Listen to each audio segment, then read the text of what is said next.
దానికి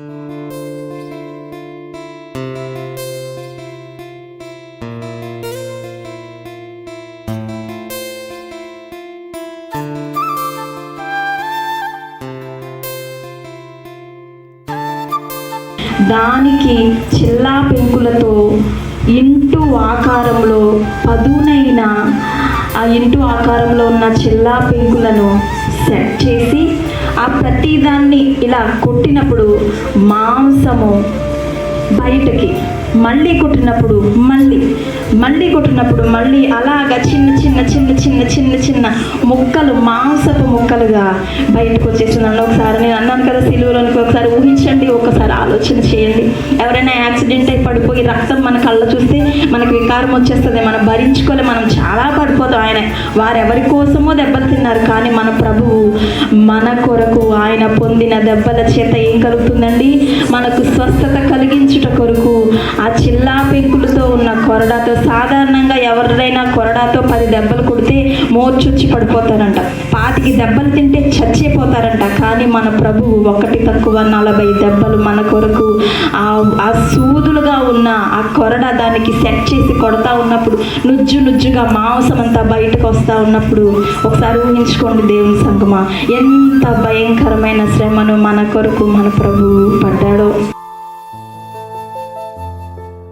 ఎవరైనా లోక 23:43 ఎవరైనా చదవగా చదివి 43 అది కాదు. అందుకైనా వానితో నేడు నీవు నాతో కూడా పరదేశిలో ఉందువని నిశ్చయముగా నీతో చెప్పుచున్నాను నేను. చాలు. ఇప్పుడు పరలోకం కావాలంటే ఎంత కష్టపడాలండి? కానీ వెంటనే దేవుడు ఎందుకు ఇచ్చాడు దొంగకి పరదేశం? ఫస్ట్ వాక్యం చూద్దాం. ఫస్ట్ దేవుడు సిలువ వేయబడ్డాడు కదా, ఫస్ట్ అందరూ కూడా దేవుణ్ణి నిందించేవారు. దొంగ కూడా, ఈ దొంగ కూడా నిందించేవాడు. 2 దొంగలు కూడా దేవుడిని నిందించేవారు. చెప్తున్న మాటను గుర్తు చేసుకుందామండి. మరి దేవాదేవుడు మరణించేటప్పటికి కూడా మరి అమ్మ ఇదిగో నీ కుమారుడని మరి అందరి శిశువులలో యోహాను మంచితనమును చూసి మరి యోహాను అంటే విశ్వాసమును చూసి మరి యోహానికి మరి దేవుడు అప్పగించాడని మరి తల్లి యేసయ్య తల్లిని మరి అమ్మని మరి యోహానికి అప్పచెప్పాడు. అమ్మాయి మరి యోహానికి చెప్పారండి, ఇదిగో నీకు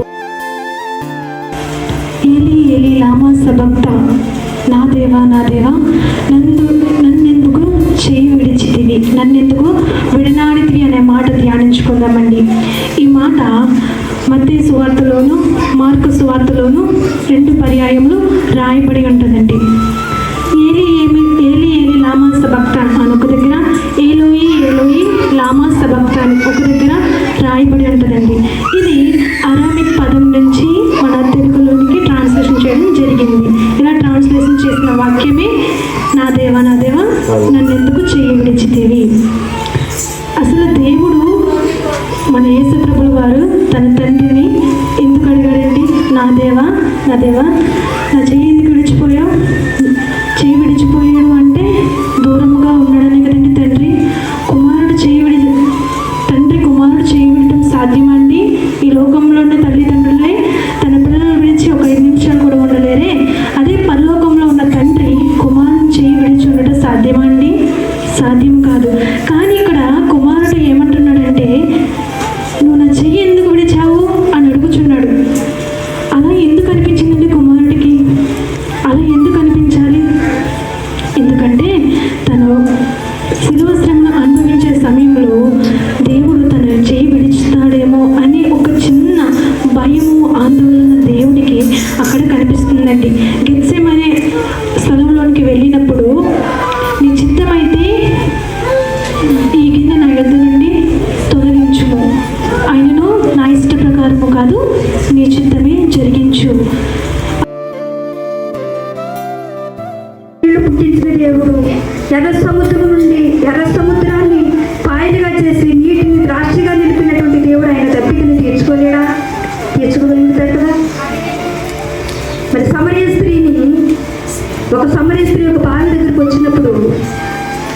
ఆమెతో నేను దప్పికొని ఉన్నాను అంటున్నాడు.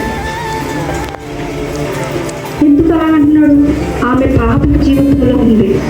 ఆమె పాపము చేత పట్టబడి ఉంది. మనుషులకు దూరంగా ఉంటుంది. ఆమె ఎంతో అతిక్రమంతో ఉంటుంది. మనుషుల ఎదుటికి వెళ్ళాలంటే చాలా భయం. అలాంటి వ్యక్తి దగ్గరికి దేవుడు ఏమంటున్నాడు? నాకు దాహమునకు నీళ్ళు ఇవ్వమంటున్నాడు. అప్పుడు ఆమె ఈ బావి చాలా లోతైనది, నేను ఈ నీళ్లు చేతి నీకు ఇవ్వడానికి నేను సరిపోనంటుంది. ఆయన దప్పికని ఎరిగినటువంటి ప్రజలు, ఎర్ర సముద్రాన్ని పాయన చేసిన దేవుడు, నీటిని ద్రాక్షారసముగా చేసిన దేవుడు, జీవజలమును ఊటనైనని విడిచి మీరు నీళ్ళైన తొట్టులు నిలిపించుతున్నారని అని చెప్తున్న దేవుడు, ఆయన దప్పికను ఆయన తీర్చుకోలేడా? తీర్చుకోగలుగుతాడు. ఆయన దప్పిక ఏంటో వాళ్ళు గ్రహించాలని నేను దప్పికొలుచున్నాను అంటున్నాడు. వాళ్ళు చేతి చెరకును అందించినంత మాత్రం ఆ చెరకును వాళ్ళు దేవుడు మాత్రం, యేసు ప్రభువారు మాత్రం త్రాగలేదు. ఈయనైతే పాపముల నిమిత్తమై సదాకాలము నిలుచు ఒక్క బలిని అర్పించి, అంటే పాపముల నిమిత్తం బలి అర్పించాలన్నమాట.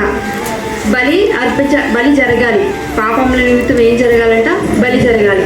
అప్పుడే దానికి సమాప్తం అనేది జరుగుతుంది. ఇప్పుడు మనం ఏదైనా ఒక కార్యం స్టార్ట్ చేస్తే ముగింపు ఉందంటే దానికి మొదలు ఉంటుంది కదా, మొదలు లేకుండా కార్యం అనేది సమాప్తం అవుతుంది. అంటే స్టార్టింగ్ అన్నది ఉందన్నమాట. అయితే దీనికి ఈ పాపానికి మొదలు ఎక్కడ జరిగింది? ఎవరైనా చెప్పగలరా? Yes, correct. ఎక్కడ? ఆదాము అవ్వ ద్వారా వచ్చిందనమాట. ఒక విషయం ఇక్కడ గమనిస్తే, దేవుడు మానవుల్ని ఎప్పుడు చేశాడు? ఎన్నో రోజున దేవుడు చేశాడు మానవుని? 6వ రోజున చేశాడు. 6వ సంఖ్య దేనికి గుర్తు మీకు తెలుసా? ఎస్, మానవునికి గుర్తు. పతనానికి, మానవుని యొక్క పతనానికి 6వ సంఖ్య గుర్తు. అదే పతనాన్ని దేవుడు ఏం చేశాడు? 6వ మాట పలికి ఏం చేసినాడు? సమాప్తి చేసేసాడు, ముగించాడు అనమాట. ఇది ఒక గొప్ప మర్మం. ఆయన గొప్ప శ్రమను అనుభవించాడు. ఎందుకొరకు? నా పాపముల నిమిత్తమై, నీ పాపముల నిమిత్తమై. అంత గొప్ప శ్రమలు అనుభవించినట్టు యేసు ప్రభు ఏమన్నాడంటే, తండ్రి నీ చేతికి నా ఆత్మను అర్పించున్నాను. సరే, మరి మన ప్రాముఖ్యమైనటువంటి కొద్ది 5 నిమిషాలు మాత్రం మనం చూసుకొని మనం ముగించుకుందాం. ఇంకా 10 నిమిషాలు మీరు భయపడకండి. కాబట్టి ఇక్కడ కానీ చూసినట్లయితే అప్పుడు రమారమి యోహాను సువార్త లూకా సువార్త 23వ అధ్యాయము 44 చదువుతున్నాను. అప్పుడు రమారమి మధ్యాహ్నమాయను, అది మొదలుకొని 3 గంటల వరకు ఆ దేశమందు చీకటి కమ్మెను. ఏమైందంట?